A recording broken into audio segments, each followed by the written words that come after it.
Extend a warm welcome to all the distinguished journalists and members of the media in the city of Chennai to this interaction. I want to take up from where Professor Upasana Mahanta, the Dean of our Office of Admissions and Outreach at Opichandra Global University left, which is that the aspiration that is a deeply embedded aspiration in India, which is to build world-class universities. This is not something that emerged very recently. In fact, the Indian history and ancient India's evolution saw the development of Nalanda, Takshashila, Vallabhi and Vikramshila type institutions, which in their own time had contributed to the rich civilizational heritage of India. They were truly global universities, they were multidisciplinary institutions, they had faculty and students from other parts of the world coming into the Indian subcontinent and experiencing a truly world-class education. Today, we have 75 years of Indian independence. As we celebrate the 75th year of Indian independence, we have numerous challenges that are facing the higher education sector. We have a huge challenge with regard to the demographic situation in our country. The fact remains that India has 850 million people who are less than 35 years of age. At the dawn of Indian independence, the life expectancy in India was approximately 35, and today it is 71.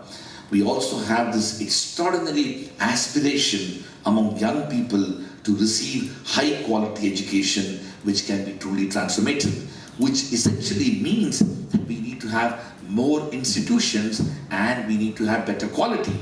Now the tragedy is the gross enrollment ratio, despite 75 years of institutional evolution and development, remains hovering around 25%, and we need to educate more people. There are 1,000 universities and 45,000 colleges in India. Despite the expansion of Indian higher education sector to nearly 35 million students who are part of that sector, we still have major challenges of a large number of young people wanting to get into the education sector. And so I want to start by saying that the first and most important challenge that we have before us is how do we balance quality and quantity? We need to have more institutions, but the natural tendency when we expand the sector is we end up compromising on quality and we need to focus on excellence. And that's one major objective that the national education policy was trying to achieve and respond to, and which is connected to our aspiration to build world-class universities. The second major challenge that the national education policy was trying to achieve or respond to is that how do we build research universities? How do we benchmark Indian universities among the best in the world? As many of you, as distinguished members of the media fraternity know, that consistently for many years, several prime ministers, including our current prime minister, but also the previous prime minister, the former president Pranab Mukherjee, all of them have lamented about the fact that not a single Indian university is among the top 100 in the world. Very few Indian universities are among the top 200 in the world. And in fact, when the major rankings organizations such as the QS ranks Indian universities, you will be surprised to know that out of the 1,000 Indian universities which are there, only 22 of them end up being featured among the 1,000 universities in the world. There are approximately 40,000 universities in the world and 1,000 in India, but only 22 of Indian universities end up being ranked among the top 1,000 in the world. That essentially means that we have a major challenge with regard to quality, which I talked about, and one of the reasons why we have not been able to be featured in the rankings is that relatively poor quality and impact of research and scholarship and publications emerging out of Indian universities. And so what the national education policy was trying to address is that how do we build a research ecosystem? How do we create a culture of research among our institutions? How do we ensure that our faculty members are driven by motivation to create knowledge across different disciplines and contribute to research through publications, especially in Scopus Index and peer-reviewed journals. This aspiration to balance between focus on teaching on the one hand and contributing research was another dichotomy that the national education policy was trying to address. And that's the second major challenge the NEP was trying to address.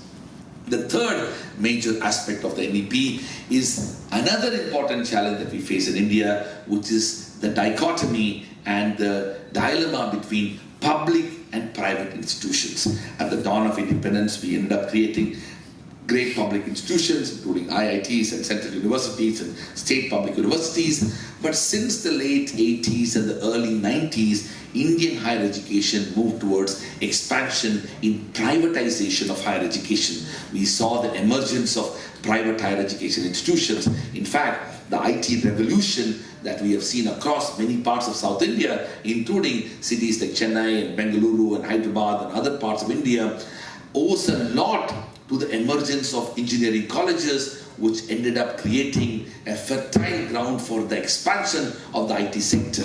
Dramatic changes happened with regard to the emergence of the private sector in relation to education. But also, it's important to mention that not all private sector education was focusing on quality and excellence. A lot of mediocrity and deeply embedded unethical practices were brought into the privatization of education, because of which academic standards were compromised. So today we have a situation where 70% of Indian higher education institutions are in the private sector. And more than 70% of students in Indian higher education are also studying in private higher education institutions, adding to the affiliated colleges and also the private universities, the deemed universities, and other such institutions. So there has been a tectonic shift in the world of higher education, in which both in terms of the number of higher education institutions and the number of students studying in higher education institutions, the private sector dominates, and dominates quite significantly.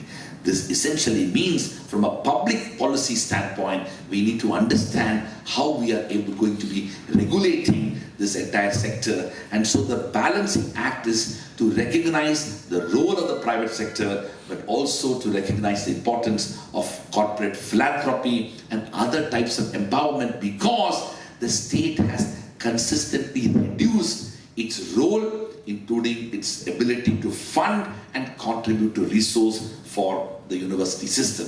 So the public-private sector divide is something that the national education policy was trying to address.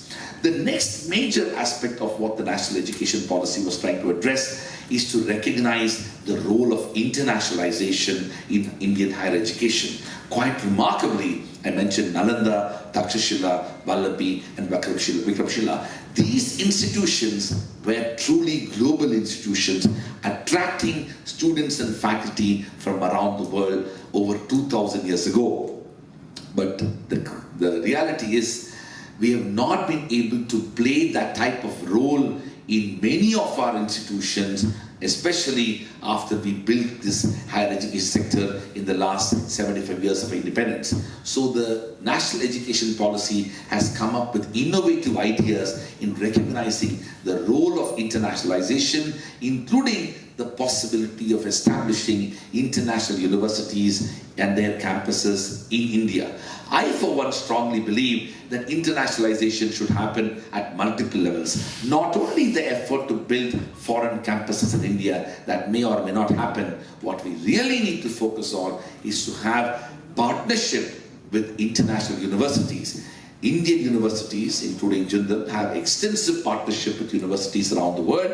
These partnerships should benefit our students, including for promoting faculty exchanges, student exchanges, joint degree programs, dual degree programs, study abroad programs, immersion programs, joint teaching, joint research, joint conferences, joint publications, and other such collaborative initiatives with regard to the emphasis on internationalization. The national education policy drives the agenda quite fervently. The next big thing that the national education policy is argued about is achieving the balance between regulation and governance. I've always believed that Indian higher education system is over-regulated and under-governed. A lot of what the national education policy has talked about, and this has already begun to be implemented now, is how do we make sure that universities in India become more autonomous, more independent, how they can evolve their own internally well-established practices with a view to raise the quality and excellence. This process of regulatory reforms has already been implemented. The first stage of that regulatory reforms were done when the Indian Institutes of Management and their governing councils, the government withdrew its role from the IIMs when it comes to empowering the governing councils. The second step in that process was when the government announced the policy relating to graded autonomy, in which universities were empowered with and given the status of autonomous institutions with a view to empowering them and to have them function more autonomously. And the third step in that process was the declaration of institutions of eminence with a view to giving more autonomy and more regulatory freedom for universities to function in that manner. In that same spirit, the national education policy is looking at even greater reforms and independence and autonomy for universities, and the recent announcements made by the University Grants Commission when it comes to the dual degree programs and internationalization and other such initiatives augurs well and in many ways informs and contributes to the vision of the national education policy.